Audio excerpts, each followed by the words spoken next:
But once you're able to get access to their system and their data, you put things down like keyloggers, or if you have a lot of money, you can put up a temporary cell phone tower type thing where all their cell phone traffic is going through you. Having the normal interview skills type thing is extremely important. So being humble, and it's okay to not know everything. And I wondered, hey, if I change this number in the URL up or down a number just in my browser, would I get another user? And with a major bank, it actually gave me the session of another user. I was able to see the information. So I'm white hat right now, and that's all I'm gonna say. Super excited about our first interview for this series. Our guest, Chris McKay, is a red team operator at a large corporation and has had over 8 years experience doing penetration testing and red teaming. He holds 7 SANS certifications and has some of the best handwriting I've ever seen in my life. Chris and I talk about his personal journey into cybersecurity, what it takes to become a red team operator, what the life is like, and what people starting out in cybersecurity should learn to get into this field. Without further ado, Chris, welcome to the show. Thank you very much. Tell me, how'd you get into cybersecurity to begin with? You know, you've been doing this for a while now, right? Like, what was your first experience, really? You know, earliest memories, and maybe since you were a child or something. Okay, so theoretically, so this may or may not happen, but theoretically, I'm sitting in the library as a junior hire, didn't have a good computer myself, looking at bank account information. Bad idea, of course, now I know, but looking at bank account information, I was curious if you change the URL. So the URL back then, very unsecure, had the bank account ID in the URL. And I wondered, hey, if I change this number in the URL up or down a number just in my browser, would I get another user? And with a major bank, it actually gave me the session of another user. I was able to see the information. I instantly closed it out because I didn't want to get in trouble. But from an early age, I could see that cybersecurity was definitely something that some businesses need to work on more. And it was actually very interesting and something I did not do again, theoretically. Maybe I never did it, theoretically. So theoretically, what was like the next steps, right? Like kind of, did you just start tinkering around more with computers or started reading about things or just started just doing research? Like what was the next steps? I tinkered a little with things, but nothing too much because I didn't want to have the FBI knocking at my door or anything like that. So I did some tinkering, but I always tried to not take an additional step. So something may work and I wouldn't touch it again. I would do it out of curiosity, out of learning, but I was also very careful. Back then, I didn't have the benefits of all the information now with forums and lessons. I'm almost 40 years old. So we're talking the 1990s. And the first things I tried was back in the late 80s. So back then the internet was very sparse. But I just try to tinker and mess around and was able to do some cool things. And nowadays there's just so much more out there, so much more that someone can do. Awesome. Wow. Would you say back in the day, you know, we were way more unsecure, but there was less things to be unsecure now then? Or is it like now is a lot more security, but a lot more things to secure? What would you say that's kind of the environment? Like what have you seen that's different before then and now? Before, for a lot of companies, security wasn't on the radar at all, not in the least bit. So, like I had mentioned, the easy way of just getting a different person's bank account information and being able to access their bank account.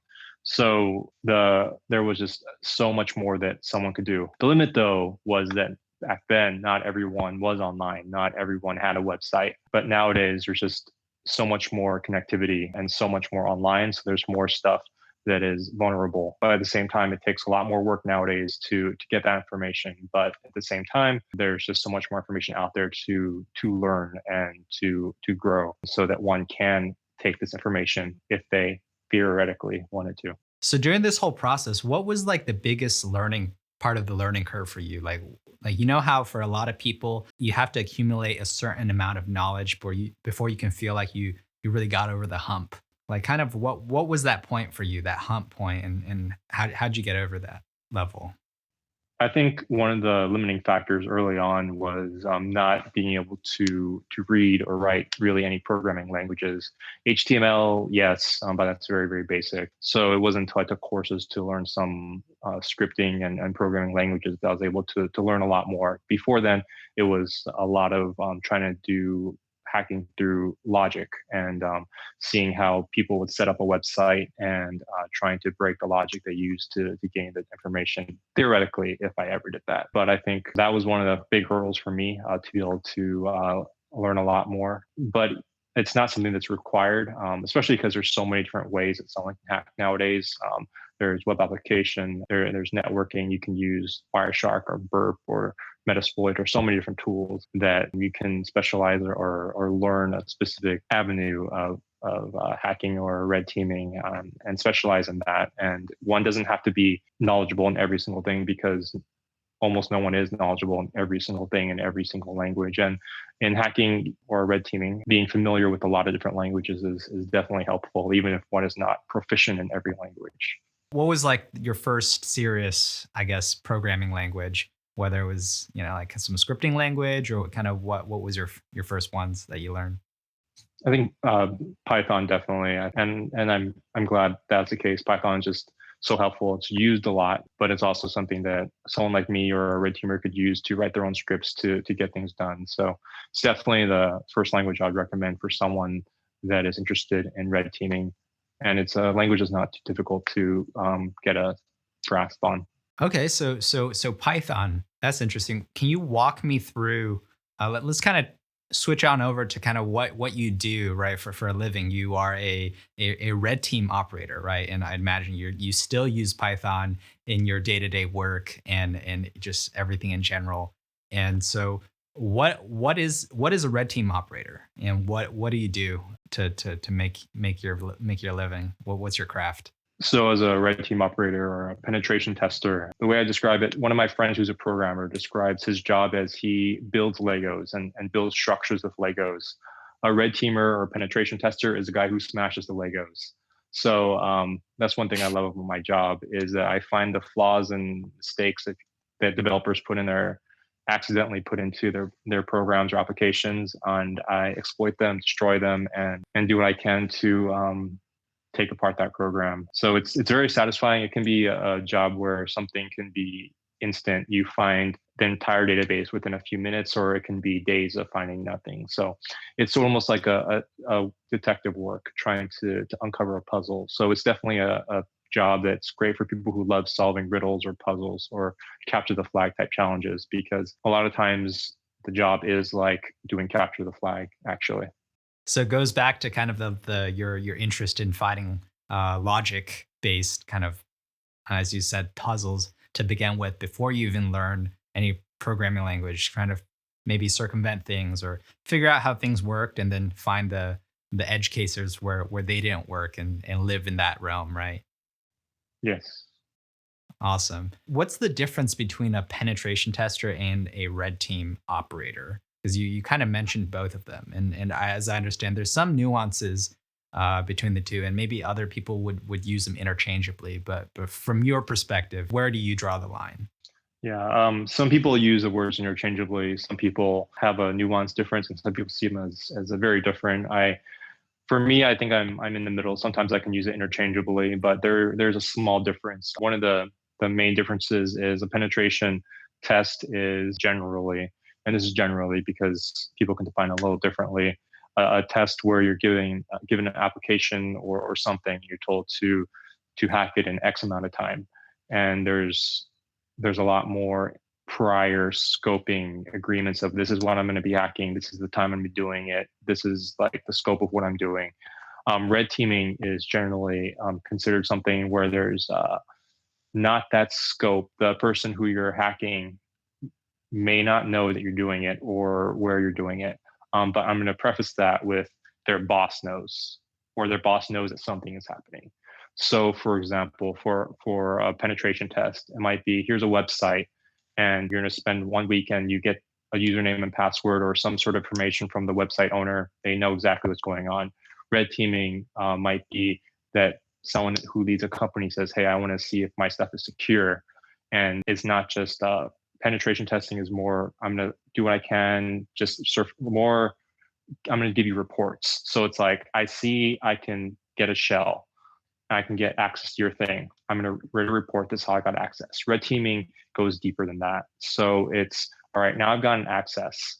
Now what can I get? What kind of information can I get? And you continue to go deeper and deeper. And red team operations can go for months at a time. Like some are like can be 6 months or something like that. Whereas a penetration test is usually a week or two. But red teaming is oftentimes in the network trying to go deeper and deeper to simulate what a threat actor would do and see how far they can get into the network. So, as I imagine, a penetration tester, you might hire a locksmith to try to maybe break into your house or see if he can pick the locks to your doors to kind of test the perimeter security and then just see what's vulnerable. Versus a red teamer, it might be somebody within your own family who is might be doing something nefarious, such as unscrewing light bulbs or trying to over a long period of time see how much damage or how much attack surface they can uncover internally. Yeah, like the penetration tester, you're doing physical security, it's, hey, we're going to see if we can get into the building. And we're going to tell you how we got into the building. And once we get in, we'll report exactly what happened. Red teamer is, all right, so we're going to get in the building. We're not going to tell you we did, but once we're in the building, we're going to try to steal everything we can and put in more accesses so we can get into other parts of the building and then come back and continue to steal stuff. And then after months of work, be like, hey, we stole all your information. This is how we did it. And then bring it from there. So it's more of a in-depth type work. So companies actually hire red teamers on their own staff and just have you basically hack for them for a living constantly. Yeah, for companies, if they're hiring externally, it'll generally be a penetration tester, especially because of, let's say, cost, if nothing else. But you also don't want the penetration tester to have access to your confidential data. Say you're a big company, you don't want the penetration tester to be pulling down all the credit card information and have a breach. It's if they're able to see, hey, this is where I'm able to access it, then you work with them more and cover the breach.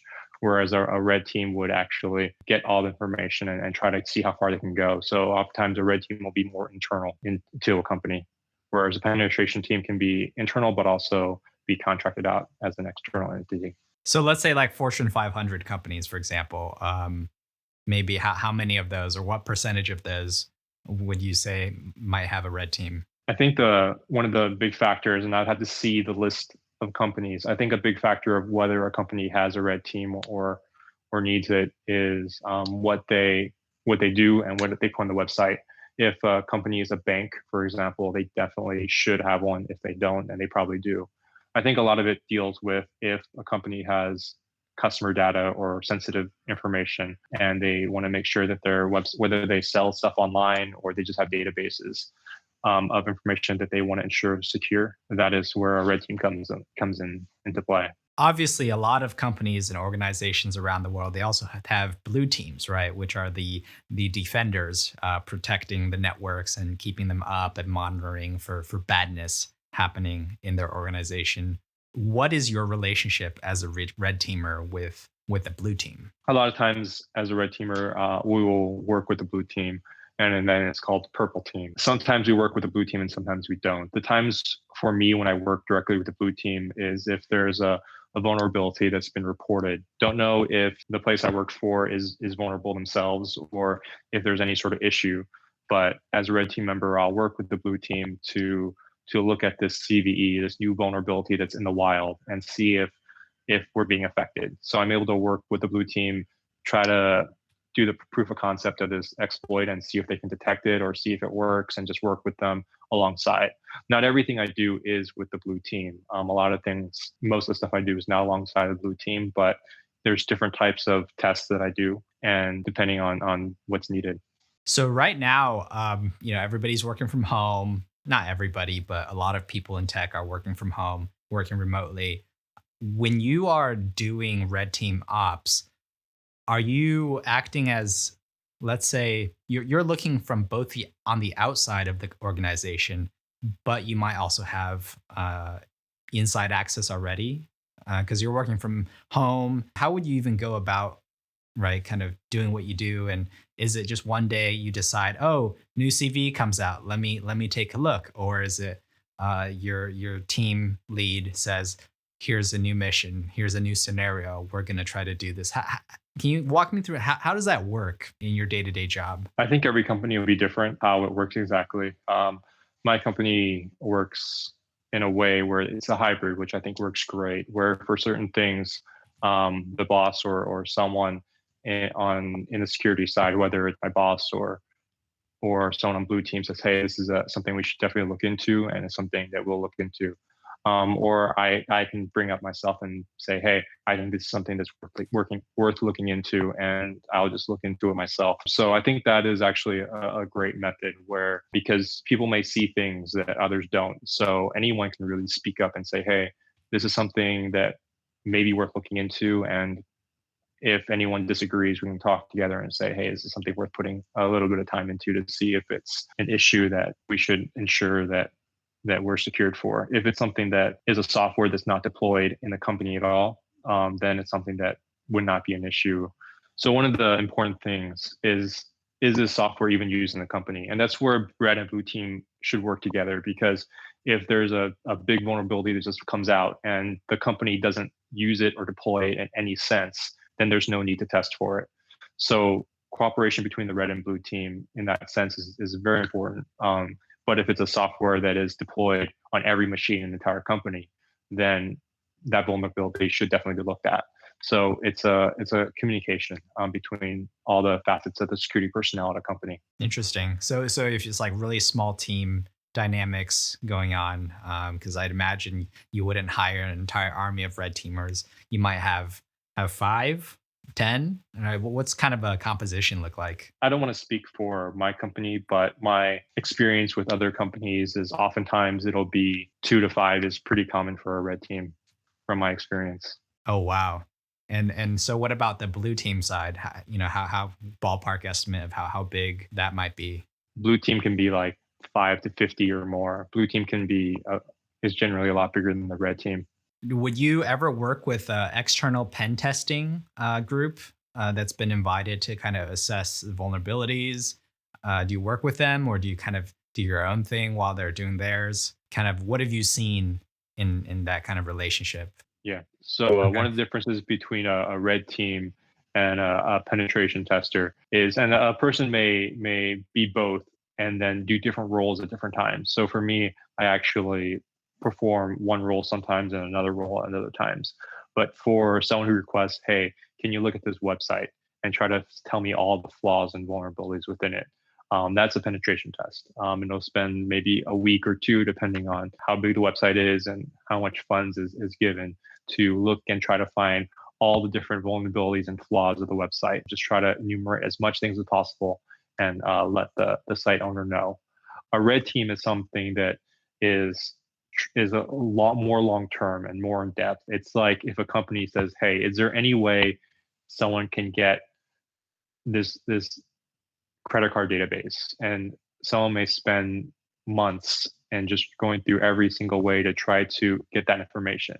In the penetration test, oftentimes the website owner will know this is happening, and you're just trying to discover everything. You can see more, almost like a surface level. Whereas a red team, the people involved who is defending against you may not know, and you're going to act more of as a emulation of an actual threat and try to do everything you can to access this data and try to once you get into the network, you're not going to report it. You're going to go deeper, and you might get into another user box, and you're not going to report it. You're going to use that to go deeper and deeper and deeper, and that's where it becomes a multi-month effort sometimes because it's not just I found this hole and I'm going to let them know and let them patch it.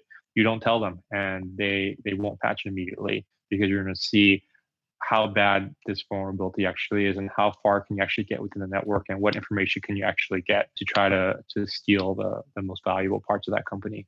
And that's where red teaming is can be a little more in depth and a little more technical. Sometimes more individuals are involved, but both have its place and both are extremely important. And a lot of times a person may at the same time one day do a penetration test and on another day do red teaming. Sometimes people are only doing one, but some people do both. Where is the line that you would draw between white hat and black hat hacking, or maybe even gray hat if you don't think there is a line? I think the line is the main line is that company paying for and signing off on the service that you're providing. Now, when it starts to get bug bounty type stuff, you're drawing now it gets a little more free. But if you're working on a red team and someone is paying you money to do activities for their company and the management is good with it, then you're good. And I say management because if it's a lower level employee, let's say the cashier at KFC gives me money to hack KFC, that's no good. It needs to be the appropriate leadership that is giving you permission to hack it. If you don't have permission, you don't do it. Sometimes if management gives you permission, the people who are in the lower positions may or may not know that you're doing it, and that's legally fine. Black hat type stuff is definitely doing stuff without ever notifying the person. It's black hat is where you're stealing generally stuff like intellectual property or credit card information and using it for yourself or selling on the black market. Gray hat is sort of in between. It may be something like, hey, there's a company, I'm going to hack them, then I'm going to tell them I hacked them to be helpful. Or just put online like, hey, this company needs to fix their security, where you're trying to help them, but you're sort of in between and you're potentially still breaking the law. I try to keep everything I do nowadays white hat. Because in a theoretical past life, there was the black and the gray. So I'm white hat right now, and that's all I'm gonna say. Can you walk me through the process of like what you would go through to maybe target a person or organization, just to kind of give people a sense of people with your kind of skills, right? What is the process, and kind of walk me through that you would use to target a individual, just some ordinary individual, or maybe his company. Okay, so if someone, let's target an individual, first thing that someone in that position would do would be to get as much open source information on them as possible. That's just Google searching. Generally, from just having a little bit of data, you can find information and use that information to get even more information. Once you have enough, it's pretty easy to find someone's full name, date of birth, last phone number, address, and all that kind of information. And from there, you can usually get their social media accounts. Not too hard to get people's social media information. If someone's has their stuff as private on Facebook, one easy way to still get access to a lot of their stuff is to make friends with their mom and send a friend request to the mom. And from there, they might have friends of friends. And from there, you might be able to see their pictures and more information about them. But once you have their address and email address, a couple things you can do. There's a lot of these different routes you can go. So once you have someone's email address, you can send them emails that may have malware in it or links to malware. Same thing with the cell phones. You've probably gotten text messages where it's like, who's this from? It's telling me to go to a link. A lot of times those are really bad, but you send something that's a little better, like, hey, your package has arrived, especially around Christmas time, or there's email, hey, here's your UPS tracking number with a link, and that link can point to malware. Once you have malware, and there's all these different routes. If you have someone's address, you drive up their house. The way that Wi-Fi works is that you just connect to whatever has that name with the strongest signal. So you see what Wi-Fi signal is coming out of their house, have a device that provides a stronger Wi-Fi signal, and they're connected to you and through you as a middleman in the middle to get to their internet. Or if you have a lot of money, you can put up a temporary cell phone tower type thing where all their cell phone traffic is going through you. A lot of different methods. But once you're able to get access to their system and their data, you put things down like keyloggers. So you see every key press they press. So once they log into something like, and you'll search through their key presses. So it's like, okay, once they go to a banking type website, let me pay attention to all the numbers they put in, all the words they put in. So now their username and password for just every website they go to that may have any sort of significance. You can download any information on their computers. And people who are really bad may encrypt the contents of someone's computer, so they need to pay a certain amount of money to get the contents back. For a user, that's usually a $300, I think around there is pretty common for a large company. It can be tens of millions of dollars. But contents on your computer, from there could be sensitive information. Blackmail can happen from there, or just using someone's credit card information. Having enough information about a person, you can also create credit cards, identity theft that person. And you can also, anyone else in their household, steal their credit card information, identity theft stuff, just destroy their lives pretty much financially. But if you wanted to destroy their lives in other ways, you can start sending, once you have enough access to their systems, send emails in their name, cause chaos, post social media posts. You see celebrities sometimes blame hackers. Don't know if that's always the case, but you can post as them in social media, discredit them. So what makes red teaming exciting for you? Like why do you like to you obviously, mentioned ever since you were a kid, you enjoyed like solving logic puzzles and stuff now. But essentially, like a lot of people use the term ethical hacking, which, I don't really, I don't know how I feel about that. But red teaming versus ethical hacking, like what makes that exciting for you?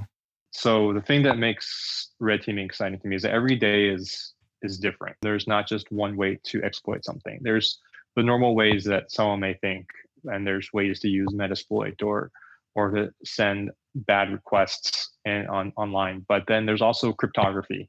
I mentioned earlier that red teaming is very much like capture the flag. It is definitely part of hacking to see a cookie and then to reverse engineer it to see how is that cookie created. So now you can create your own cookies and log in as someone you're not supposed to log in because you reverse engineered the mathematics into a cookie. But that's not always the case. There's just different ways to hack on different days, and it's constantly trying to try new things. It's not doing the same thing every single day, and being able to do red teaming is also, to me, is exciting because you're not bombarded where it's like every day is something completely different, but you're not doing weeks at a time of just doing the same program over and over and over again. For a lot of red teams, it'll be like a week or two on a project and then you move on. So you have a few days to try something and then a few days to try something else. And you're able to really use different kinds of skills. And there's all these kind of ways to hack, whether it's a website or application. And having that time to be able to research and learn new ways of doing it is awesome. Definitely, it's one of those fields where you need to have continuous education. So if you don't like to continuously learn new things, then it's not the field for you. But if you like to see, hey, I think there's something here, but I don't know how to do this exactly, and I'm gonna go Google it, research it, learn how to do it, and then do it, and then break something. That's what red teaming is. So that process of constantly learning, what are some resources that you personally kind of use or keep up to date with? How do you stay sharp and how do you stay skilled up?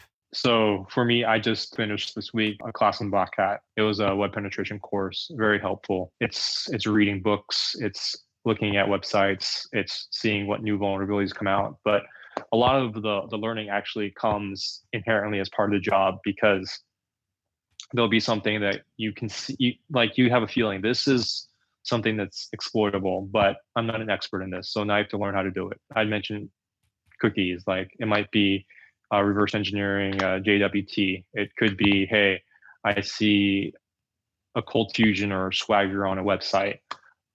How do I exploit this? And you may have done it never before. You might have done it only a couple times, but now I have to look at the version that's there. I have to look at what's running and see what people have done in the past, and then try to adapt that to my situation.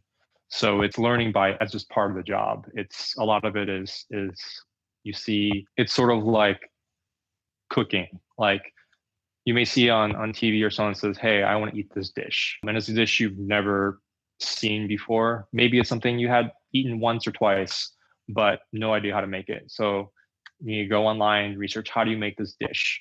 And then you may not just look at one website, but you look at a couple to see how to make it properly. And then you have to make it. So a lot of times you see it a potential exploit and you're not sure how to do it exactly, and you need to research it and look it up and And by definition, you have to continuously learn in order to do the job and be successful at it. Unlike cooking, anything offensive security related can really hop and walk on the line between the black and the white side. And so, Chris, I am trying to learn how to red team. I'm in high school. I heard there's all these like hacking forums I can go to and just or should I just whip out a laptop and download uh, Kali Linux and start slinging exploits everything across the internet? Like, what do I do if I know how to cook at home. I go to the grocery store and buy food and then try to not make a disaster in the kitchen. But in this case, not so easy when it comes to computers and staying on the right side of the law and staying on the right side of ethics and just not being a bad guy. So there's various great labs that someone can practice exploits on. I believe Matilde, OWASP has some things. There's a Juice Shop. There's things you can Google to practice on that are made with vulnerabilities for you to practice on. It would be like a virtual machine you can download and run separately on your host machine and practice there. Definitely would not recommend playing around hacking other people. I've seen people who just downloaded the low orbit cannon and just joined one of those campaigns to try to DOS like PayPal or someone else. And just someone that knows nothing about computers who downloads an app, hits go, they get 10 years in jail for DOSing someone when they thought that it was just funny and they had no idea they were actually causing damage. So jail is bad. There's a website called hackthebox.eu. This is another resource that kind of you could use as well. Have you played around or heard of that? I've heard of it. I haven't played with that one in particular, but there's a lot of resources out there that are great to use. In addition to be able to do something more interactive, there's a lot of capture the flag type challenges. If you go to conferences like DEF CON or B-Sides or any of those kind of things, they oftentimes will have places where you can compete. Starting out, it's not about winning, it's about not being last place. So I definitely recommend going to those kind of things and just learning and having fun. A lot of times capture the flag will have challenges that you think, hey, this isn't hacking. It's something like I mentioned before, cryptography. Cryptography is not hacking, but it is because there's various ways to get access to something. For capture the flag, it might be, hey, just look at these packets for one of the challenges and do Wireshark. And you might think that's not hacking, that's just looking at Wireshark. And it's like, no, you can grab passwords, you can learn things about the website through that. So there's all these different skills to learn. And capture the flag is one of the funner ways to learn. And capture the flag is actually what the job is actually like. So there's a lot of skills you mentioned kind of and resources to go to try to find out more and learn more about offensive security, red teaming, pen testing. There's also a lot of certifications out there. And, you mentioned a lot of the skills you learned really came from working on the job. And for many people who don't have a job yet, let's say I'm a marketer and I'm trying to transition into cybersecurity, and everybody's telling me I have to get some XYZ ABC certification. What's your take on certification programs and that kind of stuff and getting into cybersecurity? So cybersecurity certifications are what you need. A lot of times, at least for red teaming, they look for certifications over a master's degree or another advanced degree in the field. Having the right certificate, like some of the ones that are very commonly requested from employers include CISSP, GPEN, GWAPS, that's from SANS. GREM, it seems pretty popular as well from what I've seen in terms of what employers are looking for very, very basic low-level things like ethical hacker and security plus. But once you have the more advanced certifications, something like security plus or ethical hacking, certified ethical hacker, those are just very basic thing. And taking those certifications, I took those courses, very basic. Unless if you're just starting out, that might be something just to give you your feet wet, but it's not something where you can take those certifications and feel confident in doing the job or doing red teaming or penetration testing. Definitely one of the more advanced courses would be helpful, where you're able to get more hands-on and be able to adapt to what you're doing. A lot of the basic courses, they familiarize you with the type of concept someone would do, but you don't really learn how to do it. For a concept, you might spend 10 minutes in a lab and, okay, I did it this one time to this one thing, but you have no idea how to do that kind of thing to any other target, or to do it any sort of other different way. So getting more advanced courses where it's not going to be as broad, something like certified ethical hacker is extremely broad, but being able to take courses that are much more narrow, where you actually can learn how to do something more in depth, so that when you see a target in real life, which is different, you're able to apply what you've learned.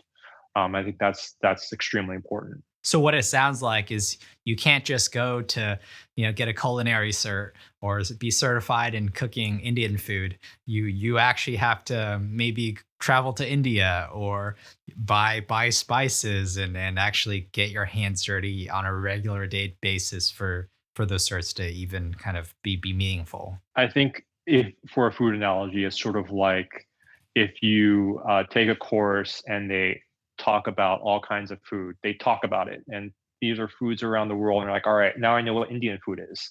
Now I know what American food is. Now I know what French food is. But they're just you sort of like have a familiarity. So if someone talks about it, you understand what it is. But it's different from, all right, I'm going to go to a class where it's like, all right, we're going to learn how to cook Indian food, and you're going to actually use you're going to make it, and you know how to make it, and I know how to make it more spicy or less spicy, or change the ingredients a little, and understand how to do it, versus just having a familiarity. And a lot of the more basic broad classes are more of a familiarity thing. They'll tell you run this command, then you run it and it's something, but you have no idea what the command means. You can't adapt it for what you need it to do. And it's sort of like, okay, cool, the command did that, but you don't understand why. And that's where the more advanced courses that are more focused on a specific thing become much more effective. So once you have the cert, as that's kind of the thing that gets you in the door, right? For you get past in the HR, they say, okay, you sound like you have the right qualifications.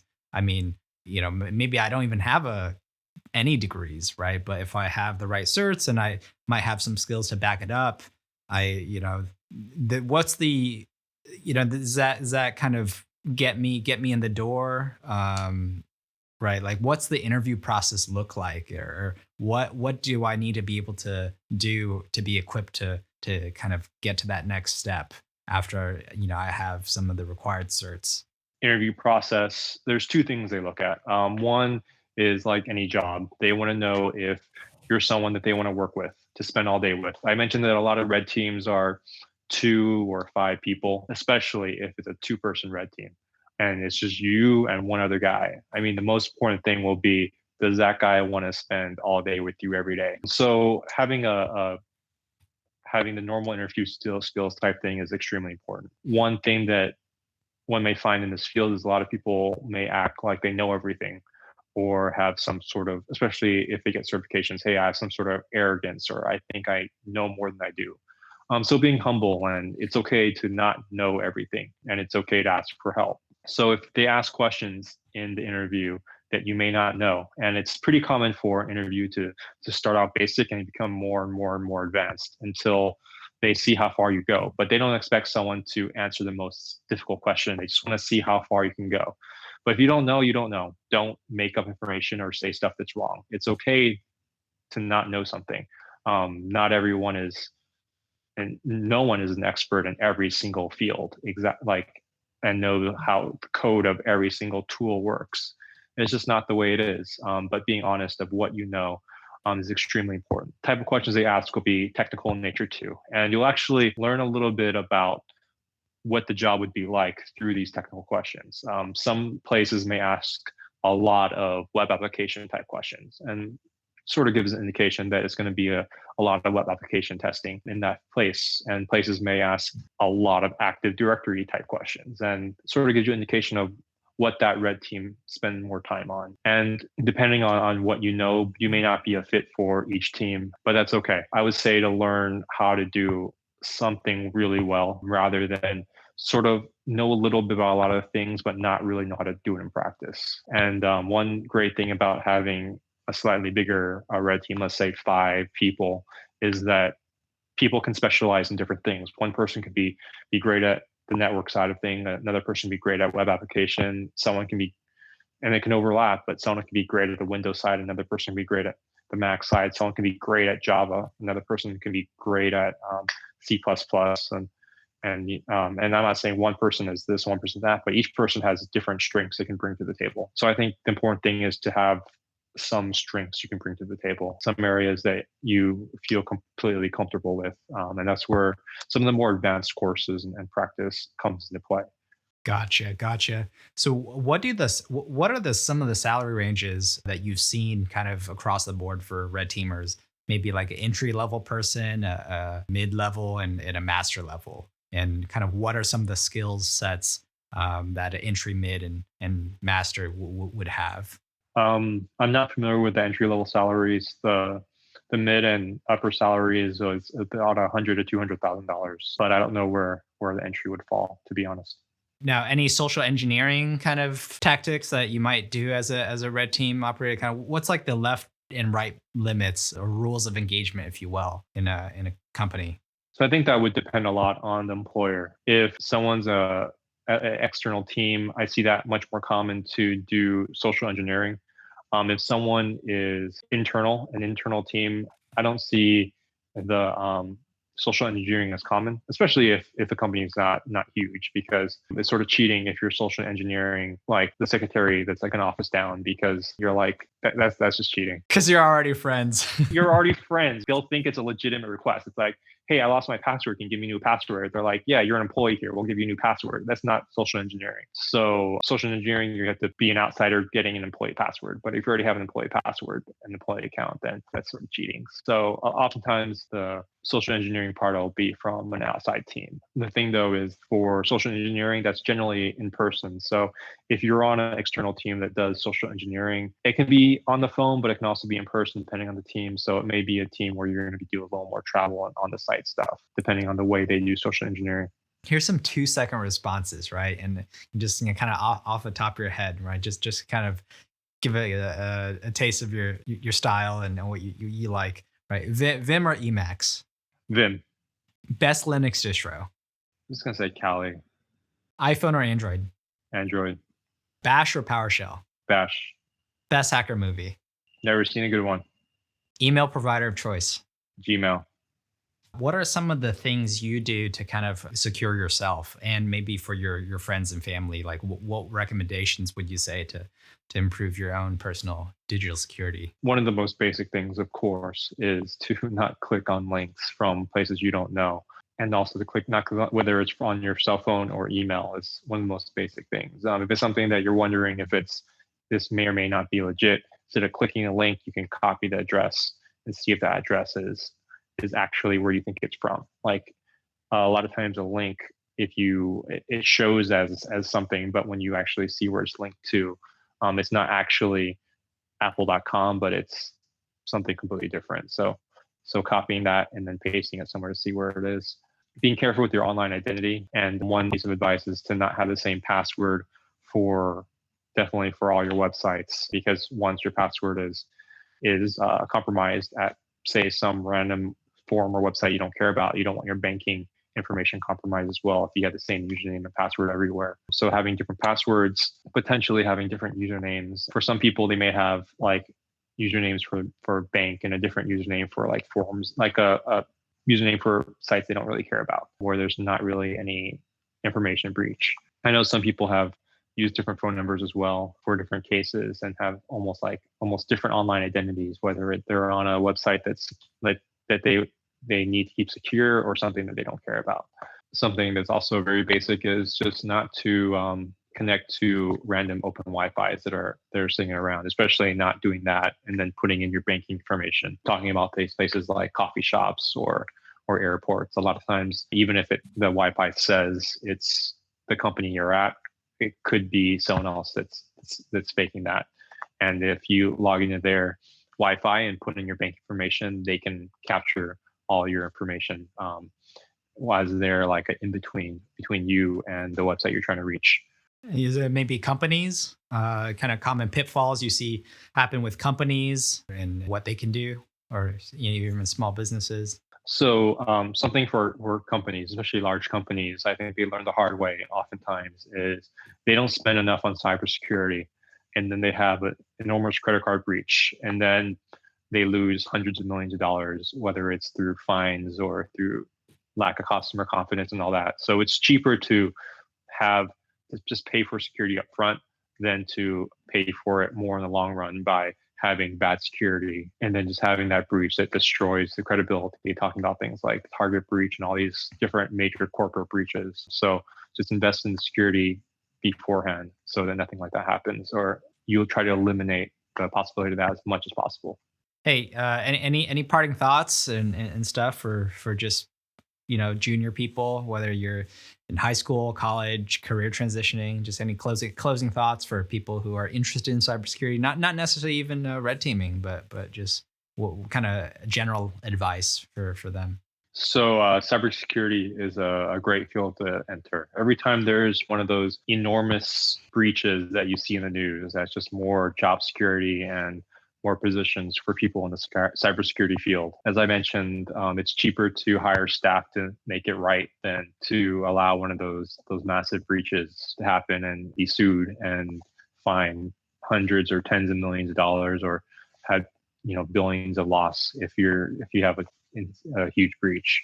So it's a field that will continue to grow. Developers will continue to have mistakes in their code that will be exploited as long as code is being written, as long as websites are up there, as long as social engineering is possible. These kind of things will happen. And whether you're on a red team or blue team or any sort of cybersecurity type field, it's something that it's a job where there's a lot of demand. There is a good amount of pay. Some of the positions are remote, which is awesome, and a lot of different companies to work for. And just it's a job where you can continue to learn and use different skills. To me, if I was just sitting there programming every day, I think I would be extremely bored. But being on red team, I'm able to do different things. If I was someone who just stared at Wireshark all day, every day, I would go insane. So I like variety. I don't know if I just have a short attention span, but being on red team, I'm able to do one thing one day and do something else the other day. That's a completely different skill set. And to me, that's really interesting. It takes more work to learn, but definitely worth it. A lot of fun. I like destroying things, and it's funner to break things than to build them, in my opinion. So, it's a job for people who like a little bit of chaos. Awesome. Well, hey, thank you so much for kind of being here with us and just sharing some of your thoughts and insights. Love to have you back sometime, but I think we're out of time for today. Again, Chris, really thanks for everything. Thank you. See you.